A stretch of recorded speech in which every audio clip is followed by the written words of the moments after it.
স্বাগত জানাচ্ছি চ্যানেল 24 এর নিয়মিত আয়োজন বিভাগীয় খবরে। ভিন্ন রকম সংবাদ নিয়ে আমাদের এই আয়োজন। আজ জানাবো রাজশাহী বিভাগের জেলাগুলোর খবর। আপনাদের সাথে আছি আমি ইপসিতা জামান। দেশীয় 6 জাতের পেঁয়াজ বীজ উৎপাদন করছেন রাজশাহীর হাফিজউদ্দিন মৃধা। 2 যুগেরও বেশি সময় ধরে দেশের উত্তর ও দক্ষিণাঞ্চলের 14 জেলায় ছড়িয়েছে তার পেঁয়াজ বীজের বাজার। চলতি মৌসুমে 2 কোটি টাকার বেশি উৎপাদনের লক্ষ্যমাত্রা তার। প্রায় 2 যুগেরও বেশি সময় ধরে উন্নত জাতের পেঁয়াজ বীজ উদ্ভাবন ও উৎপাদন করে চলেছেন রাজশাহীর হাফিজউদ্দিন মৃধা।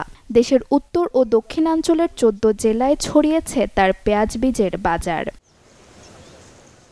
সংকরায়নের মাধ্যমে 6 জাতের বীজ তৈরি করে পেঁয়াজ চাষে যুগান্তকারী পরিবর্তন এনেছেন নিজ হাতে। সম্রাট, সুপার গোল্ড, সুপার কিং, মহারাজ, রেশমা সুপার ও কুইন তাহেরপুরি নামের এই জাতগুলো সাধারণের চেয়ে তুলনামূলকভাবে উন্নত বৈশিষ্ট্য সম্পন্ন। ভারতীয় পেঁয়াজ আসলে খেতেও স্বাদ কম, ওটা ঝাঁঝেও কম, চাতালেও থাকে না। তো আমি মনে করি যে আমার মতো এরকম ক্ষুদ্র ক্ষুদ্র উদ্যোক্তা যদি এগিয়ে আসে, যেমন আমার যদি 35 টন বা 40 টন যদি উৎপাদন হয়, তা আমার মতো আরও যদি 10-20টা যদি ব্যবসায়ী থাকে, তাদেরকে যদি সরকারি সহায়তা বা সুযোগ সুবিধা দেওয়া যায়, তাহলে বাহিরের কোনো পেঁয়াজ, বাহিরের কোনো বীজ আমদানির আমাদের প্রয়োজন হবে না। নতুন এই জাতগুলো আবাদের জন্য বীজ পরিমাণেও লাগে কম। মাত্র 1 কেজি বীজ ছিটানো যায় 33 থেকে 35% জমিতে, যা থেকে 1 বিঘায় পেঁয়াজ উৎপাদন হয় 70 থেকে 80 মণ। আর প্রতি কেজি বীজ পাইকারি বিক্রি হয় 3.5 থেকে 6 হাজার টাকায়। এই বীজগুলোর চাহিদা এতই বেশি যে পাবনা ও ফরিদপুরের পেঁয়াজ বীজের বাজার অর্ধেকই এখন হাফিজের দখলে। এই বছরে ব্যাপক উৎপাদন আছে, যেমন ফরিদপুরে আছে, তেমন রাজশাহীতে আছে, তেমন নবাবগঞ্জে আছে, তেমন আপনার ঠাকুরগাঁ আছে, পঞ্চগড়ে আছে। তো যেহেতু উৎপাদন বেশি হয় তখন ওই ফসলের দামটা কমে আসে। তো সেই ক্ষেত্রে হয়তো আশা করছে যে আগামীতে আমি 2 কোটি টাকার একটা ব্যবসা আমার হইতে পারে। হাফিজের কৃতিত্বে কৃষক পর্যায়ে বেড়েছে পেঁয়াজের চাষ ও উৎপাদন। তাছাড়াও বপনের জন্য বীজ ও বিনা সুদে কৃষকদের ঋণ দিয়ে সহযোগিতা করেন তিনি। হাফিজ সাহেবের কাছ থেকে আমরা পেঁয়াজ নিয়ে, ওনার পেঁয়াজের জাতটা খুব উন্নত এবং পেঁয়াজের জাতটা ভালো, এবং ওনার পেঁয়াজ নিয়ে এসে আমরা কিন্তু বীজটা ভালো ফলন পাই। আগে যে আমরা দেশি পেঁয়াজ লাগাইতাম তাহেরপুরি, সেটাতে আমাদের ফলন কম হতো, বা 2 মণ, 2.25 মণ এরকম হতো। আমরা 1.5 মণ হতো এরকম। আর হাইব্রিড জাতীয় যে সম্রাট আর অন্যান্য জাত যেগুলি লাগায়, আর পরে আমরা ফলনশীল বীজ পেয়েছি, 3 মণ, 3.5 মণ, 3 এরকম পর্যায়ে হয় ফলনের। ওনারা যে বীজগুলো দেয় সেগুলো আমরা বিঘায় 10 মণ করে বীজ লাগে। ওই বীজ লাগার জন্য 10 মণ লাগে, কেউ 12 মণ লাগায়, কেউ 8 মণ লাগায়।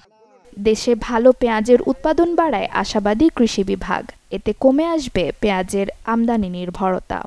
আমাদের এই গোদাগাড়ী উপজেলার মাটিকাটা ইউনিয়নে পেঁয়াজ চাষের জন্য মাটিটা বেশ আদর্শ, এবং এখানটায় পেঁয়াজ বীজ প্রতি বছরেই ভালো চাষাবাদ হয়। তো গত বছরের তুলনায় এই বছর আবাদটা বৃদ্ধি পেয়েছে, যে বাজার মূল্যটা বেশি হওয়ার কারণে। এই পেঁয়াজ বীজ আমাদের দেশে চাষ করে এইটা অধিক বীজ ও উৎপন্ন করে দেশের বিভিন্ন অঞ্চলে, যেমন আমরা 14টা জেলায় বীজ সম্প্রসারণ করে থাকি। এইভাবে যদি আমরা সম্প্রসারণের কাজ করে যেতে পারি, তাহলে আমাদের এই পেঁয়াজের চাহিদা আমাদের দেশে মেটানো সম্ভব। গত বছর হাফিজউদ্দিনের উৎপাদিত পেঁয়াজ বীজের পরিমাণ ছিল 29 মেট্রিক টন। এবারে যার লক্ষ্যমাত্রা দাঁড়িয়েছে 40 মেট্রিক টনে। Desk report, channel 24। মাত্র 3টি ষাঁড় গরু নিয়ে খামার শুরু করেন বগুড়ার জুবায়ের রুবেল। বর্তমানে 25টি গরু রয়েছে তার খামারে। এর আগে খামার থেকে প্রায় 100 গরু মোটা তাজা করে বিক্রি করেছেন তিনি। হয়েছেন সফল উদ্যোক্তা। শাহিওয়াল জাতের 3টি ষাঁড় গরু নিয়ে শুরু হলেও শুধু বর্তমানেই সুখের খামারে এই সংখ্যা 25টি।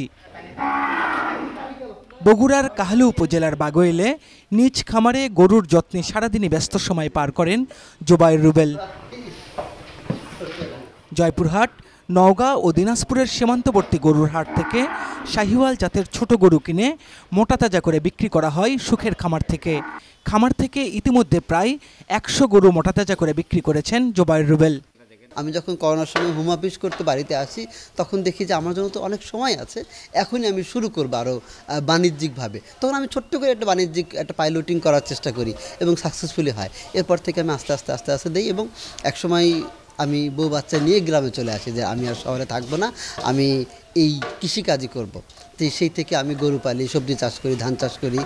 আমার এইখানে এখন গরু আছে 25টা, সবগুলোই শাহিওয়াল, ব্রাহ্মা এবং গির প্রজাতির গরু, যা কোরবানি মার্কেট টার্গেট। ব্যয় বাদে এ পর্যন্ত 11 লাখ টাকার বেশি আয় করেছেন তিনি। কুরবানির ঈদে বিক্রির জন্য তার খামারে এখন রয়েছে 25টি গরু। ফরহাদুজ্জামান শাহী, চ্যানেল 24, বগুড়া। জয়পুরহাটে মহাসড়ক নির্মাণ কাজে নিম্নমানের সামগ্রী ব্যবহার করায় কাজ শেষ হতে না হতেই উঠে যাচ্ছে সড়কের পিচ। স্থানীয়দের অভিযোগ, সংস্কারের নামে ভালো সড়ক আরও খারাপ করা হচ্ছে, আর ঠিকাদারি প্রতিষ্ঠান বলছে নিয়ম মেনেই চলছে কাজ। এটি জয়পুরহাট আক্কেলপুর মহাসড়ক। সড়কটিতে প্রায় 4 কিলোমিটার পাথর দিয়ে চলছে পিচ ঢালাই সংস্কার কাজ। এরই মধ্যে চলমান কাজের মধ্যে উঠে যাচ্ছে পিচ ঢালাই। সেই ঢালাইয়ে উঠে যাওয়া পাথর এভাবে ঝাড়ু দিয়ে পরিষ্কার করছেন ঠিকাদারের লোকজন। শুধু এই সড়কই না, জেলা জুড়ে বিভিন্ন স্থানে প্রায় 20 কিলোমিটার মহাসড়কের একই অবস্থা। এরকম কাজগুলো তো আমাদের ক্ষতি, আমাদের চাকা নষ্ট হয়ে যাচ্ছে। সেদিন দেখলাম একটা চাকা বাস্ট হয়ে গেছে, আবার চাকা পাথর ভরে একেবারে আপনার চাকা ফাটে গেছে। এরকম কাজ করলে তো ক্ষতি আমাদের। কাজটা হওয়ার থাকে না হয় অনেক ভালো ছিল। এইভাবে হচ্ছে, কাজটা তো এইভাবে হওয়াটা ঠিক হচ্ছে না। আমরা চাই একবারে সমান করে হোক, আমরা যাতায়াত করতে পারবো। পাথর দিচ্ছে, পাথর উঠে যাচ্ছে। এটা কি আমাদের এই প্রশাসন কি এটা দেখার কেউ নাই? পিচ যেভাবে দিচ্ছে হলো গাড়ি স্লিপ করলে এখনই উঠে চলে যাচ্ছে। একটু স্পিডে যাওয়াতে আমার বাচ্চা আর আমার গাড়িতে আসে সব পাথর মনে সিটে মিটে আসে। বাচ্চার চোখ মুখে লাগিয়েছে, আমার গাড়িতে লাগিয়েছে, আমার হেলমেট ছিল দেখে আমার চোখে মুখে লাগে নাই। নিম্নমানের সামগ্রী দিয়ে কাজ করায় যানবাহন চলাচলের সময় চাকার সঙ্গে ও পায়ের সাথে উঠে যাচ্ছে পিচ পাথর, ঘটছে দুর্ঘটনা। এত কিছুর পরও নির্মাণাধীন ঠিকাদারি প্রতিষ্ঠান ভূয়া কনস্ট্রাকশনের দায়িত্বরত ম্যানেজার বললেন, নিয়ম অনুযায়ী চলছে তাদের সড়কে সংস্কার কাজ। ওই রোড ক্র্যাকটা যাতে বন্ধ হয়ে যায় বিটুমিন দিয়ে, আর যেটা উঠে যাচ্ছে ওটা তো মনে করেন যে আমাদের এটা যেটা বিটুমিনের পর যেটা বসবে সেটা উঠবে না, তার উপরে যেটা থাকবে সেটা উঠে যাবে। ওটা তো এক্সেস পড়ে যাচ্ছে, বুঝছেন? তো যেটা বিটুমিনের সাথে ধরে থাকবে সেটা থাকবে, ওটার কোনো চান্স নাই। কিন্তু এগুলো তো সবাই জানে না, এই জন্য হয়তো সাধারণ মানুষ একটু এগোইতেছে আর কি, জাস্টই।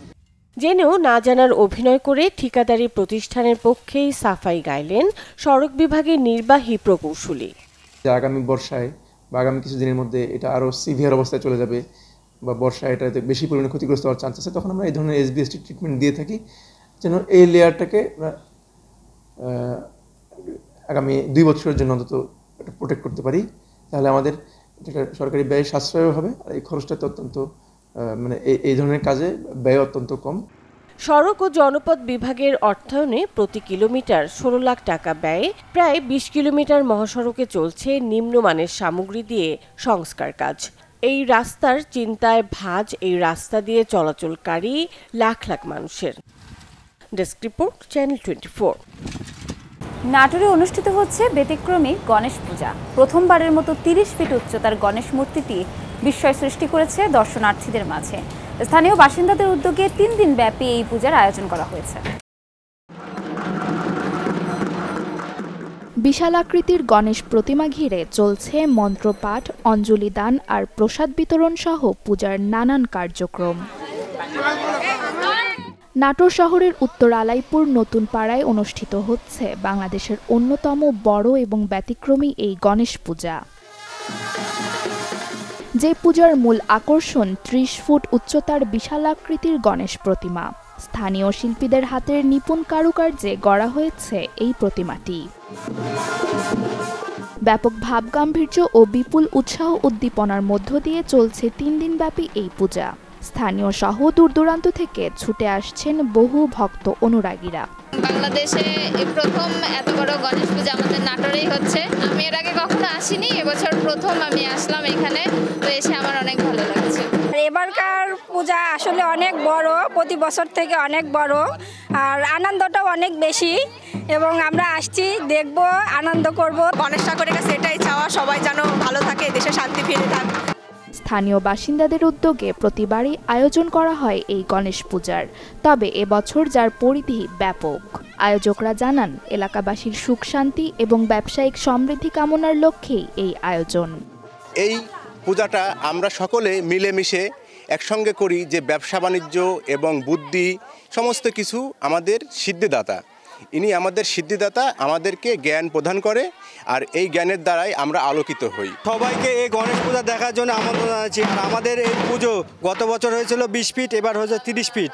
নাটোরবাসী সবাই যদি আমাদেরকে সহযোগিতা করে তাহলে আমরা আরও এর চেয়ে ভালো আরও পূজা করতে পারবো। পূজার 3 দিনই সন্ধ্যায় রাখা হয়েছে নানা ধর্মীয় আচার অনুষ্ঠানের পাশাপাশি সাংস্কৃতিক ও ভোগ বিতরণের আয়োজন। Desk report, channel 24। এই ছিল আজকের বিভাগীয় খবরে। আগামীকাল নতুন স্বাদ ও ভিন্ন গল্পে আবারও হাজির হব। সবাই সাথেই থাকবেন।